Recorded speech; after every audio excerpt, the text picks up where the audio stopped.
ಎಲ್ಲರೂ ಇಲ್ಲಿ 10 ನಿಮಿಷ ಮುಖಂಡರು ಮಾತನಾಡಲಿದ್ದಾರೆ.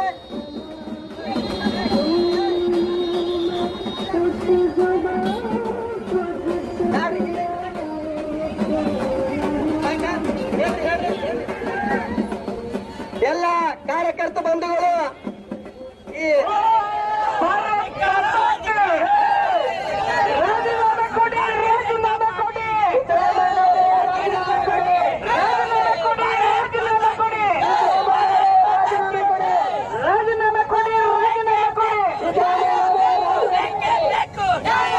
ಮಾತನ್ನು ಹೇಳಕ್ ಬಯಸ್ತೇನೆ ನಾನು. ಸಿದ್ದರಾಮಯ್ಯ ಅವ್ರ ಬಗ್ಗೆ ಬಹಳ ಗೌರವ ಇರ್ತಾರೆ.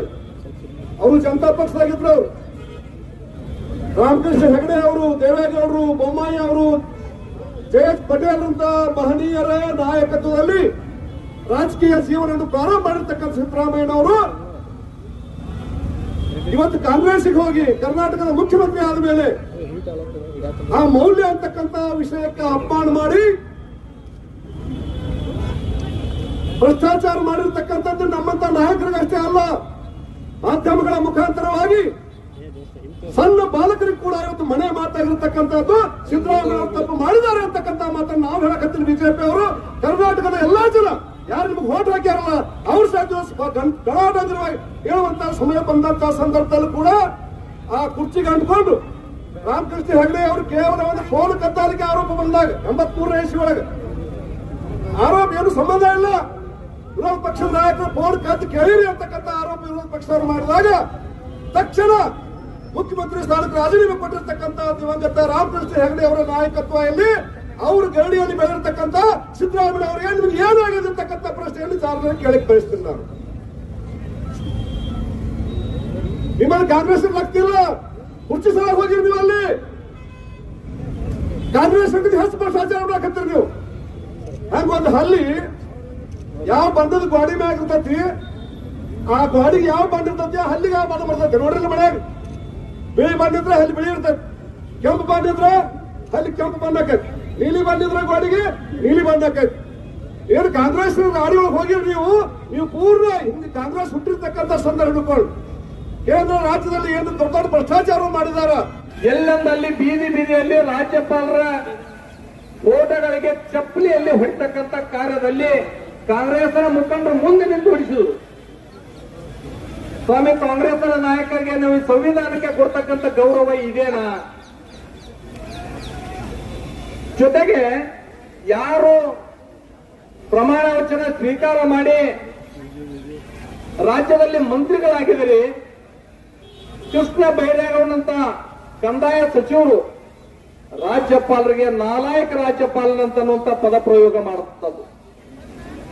ಜಮೀರ್ ಅಹಮದ್ ಖಾನ್ ಭಾಷಣ ಮಾಡ್ತಕ್ಕಂಥ ಸಂದರ್ಭದಲ್ಲಿ ರಾಜ್ಯದಲ್ಲಿ ಅಶಾಂತಿ ಸೃಷ್ಟಿ ಆಗ್ತದ, ಅಲ್ಲೋಲ ಕಲ್ಲೋಲ ಆಗ್ತದ ರಾಜ್ಯದಲ್ಲಿ ಅನ್ನುವಂತ ಮಾತನ್ನ ಹೇಳ್ತಾರೆ.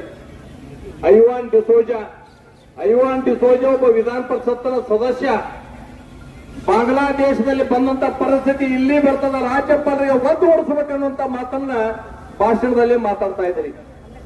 ಇದನ್ನೆಲ್ಲ ಕೇಳಿಸಿಕೊಂಡು ಮುಖ್ಯಮಂತ್ರಿಗಳು, ಉಪಮುಖ್ಯಮಂತ್ರಿಗಳು, ನಿಮ್ಮದೇ ಸಚಿವರು, ಶಾಸಕರು ಬಾಯಿಗೆ ಬಂದಂಗ ಮಾತಾಡ್ತಿದ್ರು ಕೂಡ ಅವ್ರ ಮೇಲೆ ಇವತ್ತಿನವರೆಗೂ ಕಾನೂನಿನಿಂದ ಕ್ರಮ ತೆಗೆದುಕೊಳ್ಳಕ್ ಆಗ್ತಾ ಇಲ್ಲ.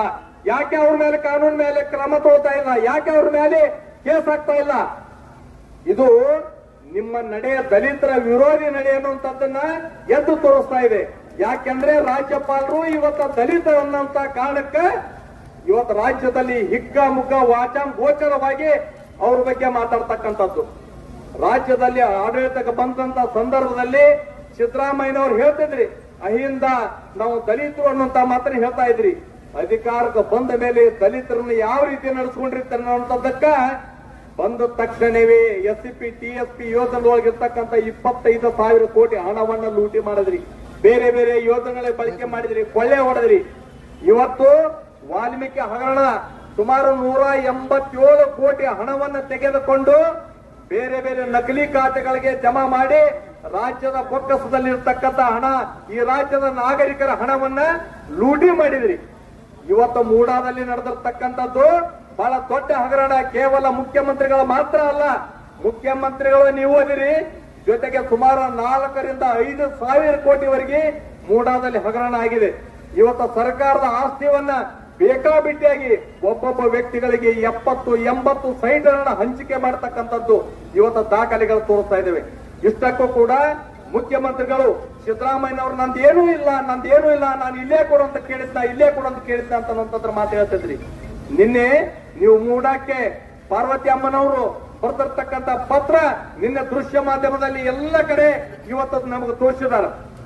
ಇವತ್ತು ಮೂಡಾದಲ್ಲಿ ನಡೆದಿರ್ತಕ್ಕಂಥ ಹಗರಣ ಯಾವ 92ನೇ ಇಸ್ವಿಯೊಳಗ ಆ ಮೂಡಾದಲ್ಲಿ ನೀವೇನು ಕೆಸರಗದ್ದೆ ನೀವು ಜಮೀನ 3 ಎಕರೆ 16 ಗುಂಟೆ